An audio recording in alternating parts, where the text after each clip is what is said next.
It's funny, ever since the first Terrifier 3 teaser came out, there's been all the uproar about kids being targeted within the film.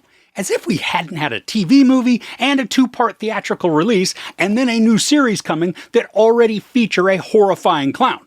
But that one actually ate the children. Following the events of Sienna's victory, Art the Clown returns to unleash chaos on the unsuspecting residents of Miles County as they peacefully drift off to sleep on Christmas Eve. So, for this one, after the post-credit scene of Terrifier 2, we know that Art had been reborn and then back on his spree. And through that, we get the wonderful splatterfest of extreme savagery and gore. Now, the first Terrifier movie, it was fun. Not a huge point to it, though, other than the introduction of a new slasher king, Art. Now, the second film introduced some lore, as well as a final girl who's a complete badass. She was also given purpose in that film, which then carries over to this one. Now, Sienna, played by Lauren LaVera, is just damaged and a tormented lead. But we don't get to see her right off in the movie. We get to spend a good chunk of time with Art to establish more of his lore. And I think that's part of the charm of this series of movies. As it continues along, Damien Leone is now showing us the greater depth of his story arc. While Art may have begun as just a silent tormentor, he's morphed into something that is still equally as brutal, but now with much more depth and purpose. And this time, we get a lot more visual and spoken exposition that speaks to the core of Art and all that's occurring. But I love it that it doesn't necessarily distract from the fun or the urgency of the story.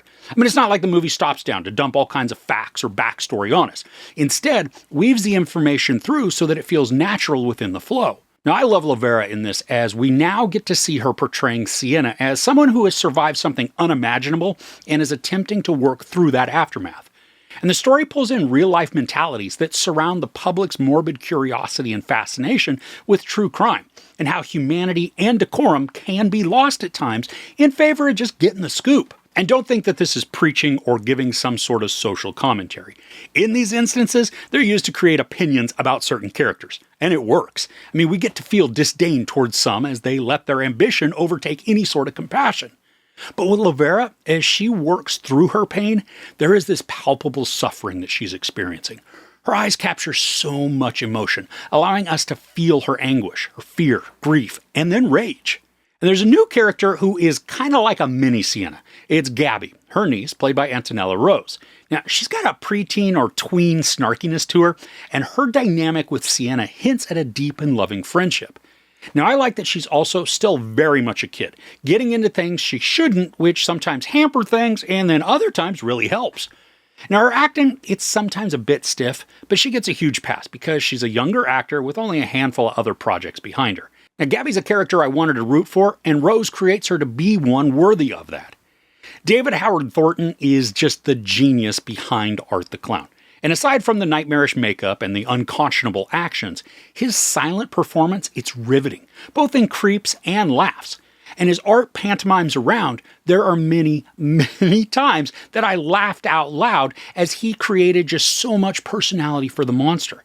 There's this moment when he enters a bar, and his entrance is just childlike, exuberant, completely belying his murderous ways.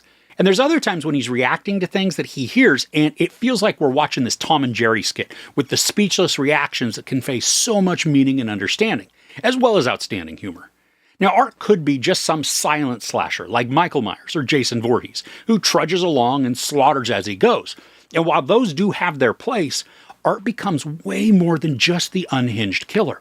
His personality is what creates so many fans and then draws us to watch. I'm impressed at the expressiveness that Thornton delivers through his eyes and mouth. Almost the rest of him is just covered in costume, so he has to make his head movements complement his facial expressions to then effectively give us whimsy or horror. Now I want to talk about the gore for a bit. This is gruesome and disgusting, and it was everything I hoped it would be. The second Terrifier film was almost relentless in its brutality, and when that was combined with the movie's length, I got numb to a lot of what was beginning to occur, especially in the second act. I mean, it just lost a lot of its shock value or even repulsion. Now here, the story's a little more balanced in terms of kills versus story development. When there is violence, it is extreme. I mean, more than once I cringed, squished up in my seat, even gagged slightly. The visceral nature of what we're shown, it is intense and very effective. The use of practical effects, it's top notch too. I mean, it veers just a bit into campiness, but that's not a negative. I mean, so many moments feature creatively unique and gratuitous views of bloody carnage. And the torturous nature of a lot of the kills is also what makes this so much fun to watch. I mean, some may question why fans of slashers get so much enjoyment. For me, it's vicarious catharsis. I mean, I could never behead the neighbor who blares his butt rock at 3 a.m. But when I watch Art stick a chainsaw into someone and then zipper them up and down, it gives me a sense of satisfaction. And it also prevents me from knocking on my neighbor's door holding my own chainsaw. Also, don't ask me why my lawn and my vegetable garden are doing so well, because it's all based on what you put under the soil. But back to the violence, the use of sound design is so pivotal to it all, and it's expertly crafted. There are moments when we don't actually witness the brutality occurring, but we get to hear in great and graphic detail the squishes of innards being mutilated and the cracking of skulls as an axe or a sledgehammer crashes down on a face.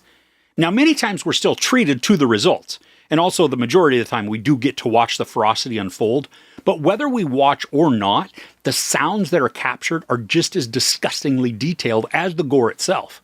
Now, I mentioned how the story development and gore are pretty balanced, but the pacing for the first half of the movie is still a bit off to me. There are exciting moments, but similar to the second movie, this one really finds its legs a little less than halfway through, so it felt slower and a little unfocused at the start. But then it dove more into the lore that drives this twisted tale, and it became captivating and engaging. I mean, the drama at its core, it's kind of ingenious. And this time, it's drawing heavily on religious imagery, which is going to most likely offend some. But good gravy, come on, if that's what's finally offending you, The religious influence, though, it works to turn this into a very intriguing and deeper saga, and then also creates a further arc for the narrative to explore. And some of this portion comes towards the climax and finale of the film. And I think this time around, parts of the resolution and actions, they come on a little too quickly. I mean, I would have appreciated a more drawn-out interaction, not to make the story longer, but to invest us even more in what's transpired. What we get, it's still satisfying and very fun. So it's not like this is a misstep. It's just my preference would be to have a certain struggle go on a little longer. So overall, Terrifier 3 exploits what worked in the previous films and expands on the barbarity while also deepening the mythology to create a captivating tale of good versus evil. Lauren LaVera shines once again as our final girl, showcasing strength and fragility, all while kicking butt and taking names. David Howard Thornton continues to give Art the Clown personality and twisted charm, all while carrying out the most heinous acts imaginable. The pacing at the start is uneven, and the story takes several beats before it finds its groove, but with grotesque practical effects and viscerally executed sound design, Terrifier 3 once again delivers gag-inducing savage cruelty to make this a blood-soaked, awesome time at the cinema. There's sex, brief nudity, a lot of profanity, and no violence. Right, Sienna? No violence there, right? Yeah, I'm just kidding. It's off the charts with gory monstrosity.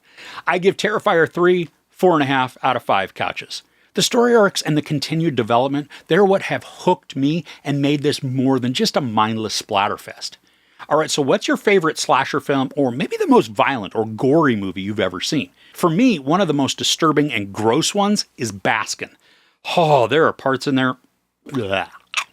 Let me know yours, though, in the comments below. If you enjoyed this review, please give it a like. Also, don't forget to share and subscribe. I'm Chris. This is Movies and Munchies. Thanks for couching with me.